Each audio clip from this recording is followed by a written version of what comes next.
राधा कमल मुखर्जी के अनुसार सामाजिक परिस्थिति विज्ञान ज्ञान की वह शाखा है जिसमें एक प्रदेश विशेष की परिस्थिति अवस्थाओं, मानवीय संबंधों, व्यवहारों, सामाजिक संस्थाओं एवं मानवीय अनुकूलन की प्रक्रियाओं के बीच पाए जाने वाले अंतर संबंधों का विवेचन व विश्लेषण आता है। मानवीय सामाजिक व्यवहार, सामाजिक संस्थाओं तथा अनुकूलन की मानवीय समस्याओं प्रादेशिक संकुल के अंतर्गत इन्हें समझा जा सकता है। डॉक्टर मुखर्जी द्वारा सामाजिक परिस्थिति विज्ञान में व्यावहारिक व समुदाय पारिस्थितिकी का उल्लेख किया गया है। व्यावहारिक परिस्थिति में जनसंख्या, प्राकृतिक साधनों, वनस्पति एवं पशु संसार के पारिस्थितिगत संतुलन के साथ सामंजस्य करते हुए मानव के विभिन्न स्वरूपों का अध्ययन तथा समुदाय पारिस्थितिकी में मानव भूगोल, मानव जीव शास्त्र, अर्थशास्त्र, समाज मनोविज्ञान तथा तकनीकी के साथ पारिस्थिति विज्ञान की अंतःक्रिया के कारण प्राप्त वैज्ञानिक दृष्टिकोण शामिल किया जाता है। डॉक्टर मुखर्जी के अनुसार परिस्थितिगत अवस्थाओं में प्राकृतिक अवस्थाओं का बहुत महत्व है, जिनके साथ मनुष्य को आज भी अनुकूलन करना पड़ता है। प्रकृति के असंतुलन से प्राकृतिक आपदाएं अवश्य में क्रियान्वित होती है। डॉक्टर मुखर्जी के अनुसार सोशल इकोलॉजी है वो एक तरह के सोशल बैलेंस जो कि कल्चरल स्ट्रक्चर के द्वारा आता है, उसको वो डिफाइन करते हैं।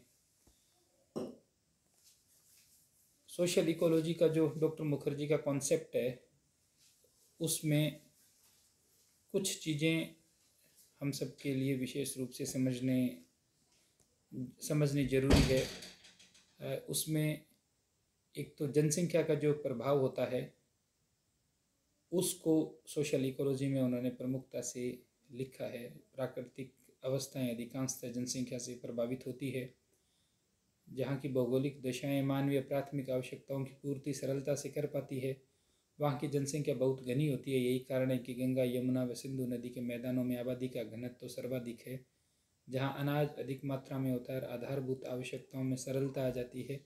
इसके विपरीत भोजन की दृष्टि से अनुपयुक्त स्थानों में जनसंख्या काफ़ी कम होती है, जैसे कि कोई बहुत मरुस्थलीय इलाका हो या पहाड़ी इलाका हो, उनमें। यही कारण है कि जो नदी घाटी है उनके किनारे शुरुआती समय से ही सभ्यताओं का विकास होता रहा है, इसीलिए नदी घाटियों को सभ्यता का पालना कहा जाता है।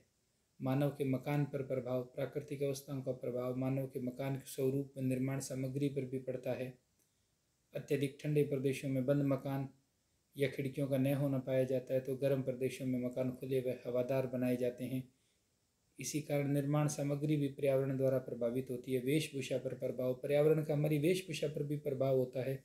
जैसे अलग अलग मौसम में अलग अलग तरह के कपड़े, अलग अलग प्रदेशों में अलग अलग तरह के कपड़े जो पहने जाते हैं वो भौगोलिक दशाओं के आधार पे ही उस तरह की वेशभूषा का प्रचलन हुआ है प्राचीन समय से ही। खान पान का प्रभाव, जिस इलाके में जो चीज़ उगती है वही खाई जाती है, तो खान पान है वो सीधा सीधा हमारी भौगोलिक दशाएं हैं उससे संबंधित है। आर्थिक जीवन व संस्थाओं का प्रभाव, रोस ने लिखा है कि प्रकृति समाज के सामान्य आर्थिक लक्ष्यों को निश्चित करती है, अर्थात आर्थिक जीवन का भौगोलिक पर्यावरण पर बहुत प्रभाव पड़ता है।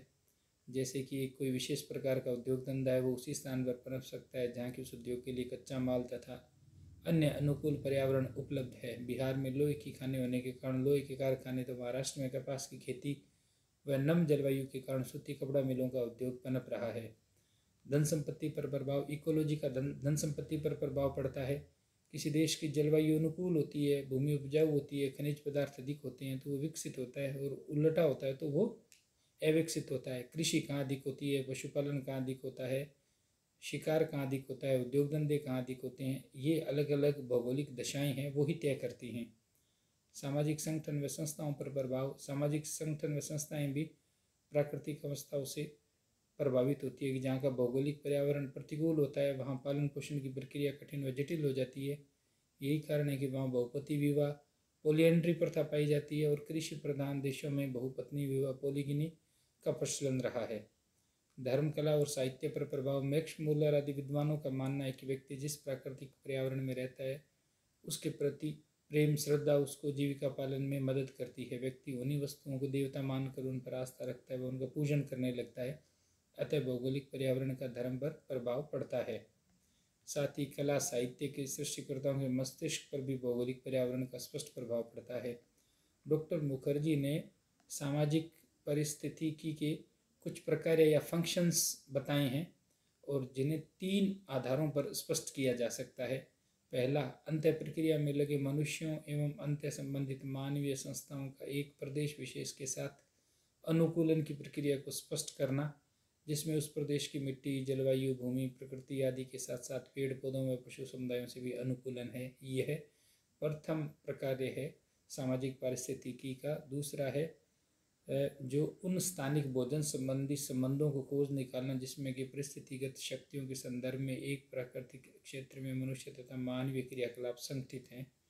तीसरा, एक प्रदेश विशेष में मनुष्यों तथा अन्य जीवित निर्जीव समुदायों के संतुलनों एवं पारस्परिक दबावों को नापना और यह खोजना कि वे संतुलन व दबाव मानव के प्रभुत्व और स्थायित्व के लिए अनुकूल अथवा प्रतिकूल सिद्ध होंगे। पारिस्थितिगत अवस्थाएं एवं आदिकालीन समाज, जो प्रीमिटिव सोसाइटीज़ है, उनकी इकोलॉजिकल कंडीशंस कैसी थी, इसको बताते हुए डॉक्टर मुखर्जी ने लिखा है कि आदिकालीन समाज आज भी ज्ञान विज्ञान व औद्योगिकी दुनिया से काफ़ी दूर है, जिसके कारण पारिस्थितिगत विशेषकर प्राकृतिक अवस्थाओं पर उनकी निर्भरता उन अवस्थाओं के साथ उनका घनिष्ठ संबंध होता है। डॉक्टर मुखर्जी के अनुसार आदिकालीन समाज पर प्रस्तुत विचारों को निम्न बिंदुओं के माध्यम से समझा जा सकता है। आदिकालीन समाजों में न केवल सामाजिक संगठन अपितु धर्म, जादू, परंपराएं, प्रथाएं व विश्वास पारिस्थितिगत मूल्य द्वारा प्रभावित थे।